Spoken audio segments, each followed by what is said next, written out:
It's Movie Time is produced by John DeSando. Listen to shows and read reviews online at wcbe.org. I'm John DeSando. And I'm Kevin Carr. And this is It's Movie Time. It's movie time, it's movie time, it's movie time, it's movie No. time, it's movie time. Kevin, do we have a guest? I don't know. Sounds to me like the calling card for the Candyman. Uh-oh. All right, so we are doing Candyman. Kevin, I thought this guy died back in 1992. He died back in the 1800s, actually. That's right, yeah. All right, so it's a new movie, produced by Jordan Peele. Produced and written. He co-wrote. And written, Yeah. co-wrote, so But directed by Nia DaCosta. yes, yeah. A lot of people miss that. I think a lot of people, because Jordan Peele has such an impact on with Get Out and Us, that everybody misses the fact that somebody else directed it. Nia DaCosta does a great job directing it. And Yeah, deserves accolades. yeah. So is it worth anything? Well, let's put it this way. I mean, it's a horror movie. All right. So if you like horror movies, it's a good one. You have to, you don't have to, but it's good to have seen the first Candyman. I agree with you. From And 1992. you can certainly enjoy it, but boy, it is much more enjoyable having seen the first one. Yeah. You need to, it's funny because it doesn't just play off the story. It's not just a sequel of sorts, but it plays off of sort of the institution Candyman became. Yes. Because the actual legend of Candyman's not real. It's made up by Clive Barker and one of the stories from the Books of Blood, and it kind of took hold almost as an urban legend from the film from 1992. You can ignore the sequels, by the way. Yes, I heard there are two of them, right? Although one of them was directed by Bill Condon, which is just interesting enough. But well, actually, what is also interesting is that they do create an urban legend, and but there's still argument about whether the urban legend exists or not, even in the film. In other words, don't you think it's still possible that people would expect it to be, even though we see some pretty gory stuff going on? Well, yeah, and I think that's kind of part of the tightrope they walk on this. Is there are people who, after having seen Candyman 30 years ago, it became part of culture. It took root. And it has, if you pardon the pun, it does mirror the Bloody Mary legend of sleepovers, people going in the mirror and talking. Yes.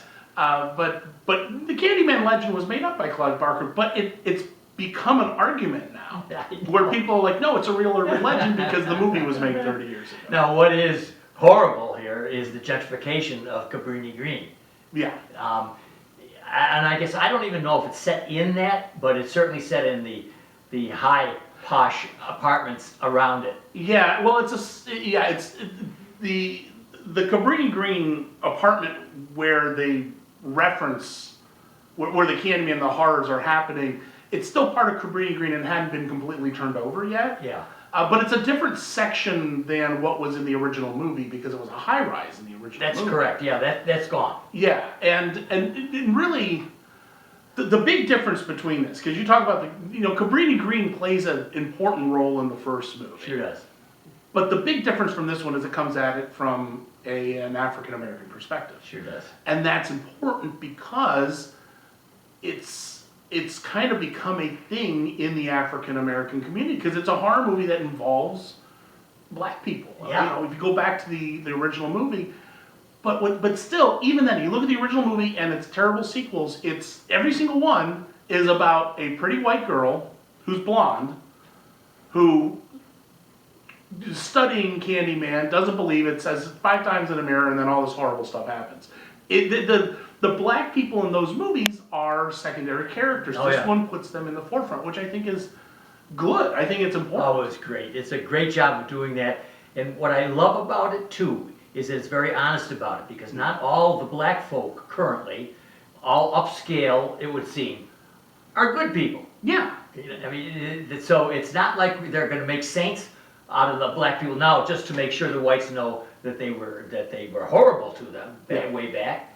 It's that some things are coming, like the whole the pretentious art business. And the pretentious art business kind of has its way through all the other movies as well, because the original Candyman was a painter himself. That's right, yeah. So you do get this art motif. Yeah, good. And I mean, not to, overly analyze it, but, it's sort of like when, they started with blaxploitation movies, like stuff like Shaft. Yes. Back in the 70s. The reason that was so monumental was because it was a movie that just had black people in the cast. The heroes were black, Yeah. the bad guys were black, the background black. That's kind of what's going on here. This is not, it's not a segregated cast. It's just a cast, and it happens to be from the black perspective, which is good. And that's I think obviously Nia DaCosta brings that, but Jordan Peele brings that as well because he's done that with his other movies. Yes, yeah. And I think, as you say, I think they did it very well. But I'm still not perplexed, but I still would love to hear your interpretation of the Candyman. Now, here's a guy with a hook. Okay, I immediately thought of Captain Hook, but but that doesn't play. It doesn't seem to play with anybody. So I'm gonna that lost innocence business. Well, in Hollywood, you always have to have a hook.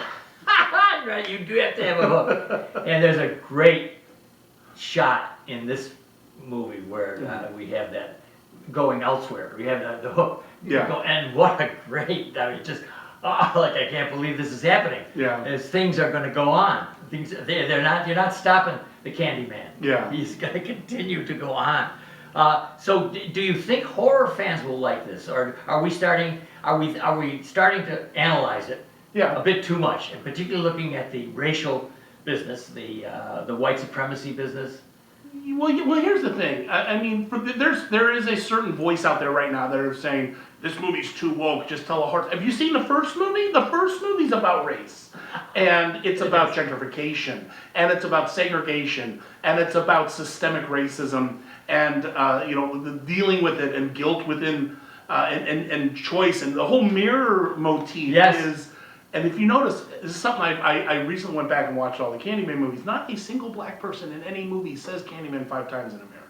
Oh, okay. It's all white people who do it. Even the kids in the bathroom? None of them were black. Oh, okay. It's all white kids that are saying it in the mirror. And I think that's important because it's a reflection of what you're doing what you put into society is what you give back. And you're putting in that hate and that anger and the violence, often needless violence, and that's coming right back at you. And the fact that this guy was not a slave in the original movie, he wasn't. He was an established painter, and yet he was still treated a different way, meant two different societies. I mean, there's a lot of this racial stuff kind of buried in the first movie. So, okay, right. So, no, I don't think you can overanalyze it, because it's there. Well, I'm glad that was Virginia Madsen, right? As the lead researcher. Yes, in the original movie. Right. Yeah. Oh, I mean, it's hard to believe back in the 90s that we could be that foolish in representation. Well, and what's so funny, I remember when it came out, I actually was working at in my college, we did a free preview in them early, so I saw it very early. And I remember I thought it was okay, but all that stuff doesn't sink in until you watch it years later. And you can see, it's sort of like watching a movie from the 80s, and in the 80s you're like, oh, it's all liberated, but then you're still looking at it and you're like, yeah, the woman's still the housewife in these 80s movies. And you don't realize, they thought that they had progressed beyond the 50s, and in a lot of ways they hadn't, and you look at it 30 years later and you're like, yeah, this is just as sexist as they were 30 years ago. I mean, you really can't say, or you really can't condemn somebody for remaking a film, for redoing it. And I think that this is a good example of where that works. It works for me. Well, you gotta, I think when it comes to remakes or sequels, which is, this is a sequel. Yeah. Because it follows the events of the first film. Right. I think it ignores the other two. But if you're gonna do a remake or a sequel, you have to bring something new to it. And they certainly bring a lot of new stuff to the table. Everything from the social issues buried in to these weird love letters to Jeff Goldblum for some reason. He's referenced at least twice in the movie. Is he? Oh, good for you. Through scenes. Oh. If you know Jeff Goldblum, for some reason there's an obsession with Jeff Goldblum in this movie. I don't know why. I think that the cinematography is terrific. I think that they do a great job to make everything new and crisp and sharp. Particularly their apartment. And then if you juxtapose that with the blood and gore. Well, and also the mirror motif. If you watch the movie, there's a lot of reflections. Yes. So I think that they've done a great updating job.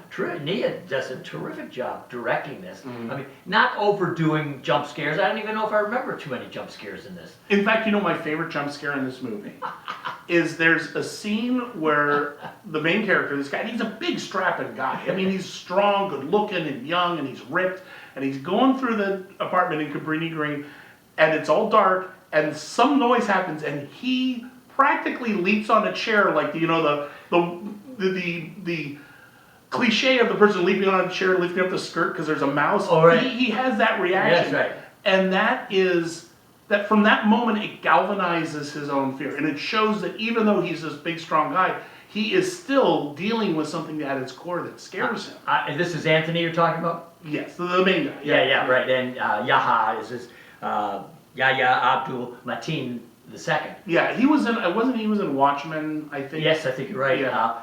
I'm predicting, I mean, you're talking about the hunky guy. Yeah. He's 6'3", he's well-formed in every way. Yes. Great smile. Almost looks as good as me without Oh, he a does, shirt on. not quite, but but I'll tell you, I think he has a future. He's got some real chops. Yeah, so.